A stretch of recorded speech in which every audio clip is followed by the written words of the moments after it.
জান্নাতুল সুমাইয়া হিমিকে নিয়ে এবার মুখ খুললেন জনপ্রিয় অভিনেতা দেব। হিমির জিমের কিছু ছবি ও ভিডিও সামাজিক মাধ্যমে ছড়িয়ে পড়ার পর থেকে তাকে নিয়ে চলছে নানা আলোচনা। আর এর মধ্যেই দেবের নাম জড়িয়ে একটি মন্তব্য ভাইরাল হওয়া বিষয়টি নিয়ে শুরু হয়েছে নতুন করে চর্চা। ভাইরাল দাবিতে বলা হচ্ছে, হিমির সাম্প্রতিক ছবিগুলো নিয়ে দেব নাকি বলেছেন, সবকিছু সোশ্যাল মিডিয়ায় প্রকাশ করার প্রয়োজন নেই, কিছু কিছু বিষয় ব্যক্তিগত রাখাই ভালো, কারণ পরিচিত মানুষদের ক্ষেত্রে তাদের প্রতিটি বিষয়ই মানুষের নজরে আসে। দেবের এই কথিত মন্তব্য সামনে আসার পর নেটিজেনদের মধ্যেও দেখা দিয়েছে মিশ্র প্রতিক্রিয়া। কেউ বলেছেন, জনপ্রিয় তারকাদের সামাজিক মাধ্যমে কি প্রকাশ করছেন সে বিষয়ে অবশ্যই সচেতন থাকা উচিত।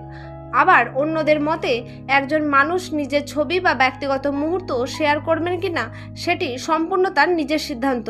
এদিকে হিমির ভক্তরা বলেছেন, জিমে ব্যায়াম করা কিংবা নিজের ফিটনেস নিয়ে ছবি প্রকাশ করা খুবই স্বাভাবিক বিষয়, তাই শুধুমাত্র ছবি দেখে কাউকে নিয়ে নেতিবাচক মন্তব্য করা উচিত নয়। তবে শেষে রয়েছে আসল চমক, দেব সত্যিই হিমিকে নিয়ে এমন কোনো মন্তব্য করেছেন কিনা তার নির্ভরযোগ্য প্রমাণ এখনো পাওয়া যায়নি। তাই সামাজিক মাধ্যমে ছড়িয়ে পড়া এই বক্তব্যকে নিশ্চিত খবর না ধরে ভাইরাল দাবি হিসাবে দেখুন। ধন্যবাদ।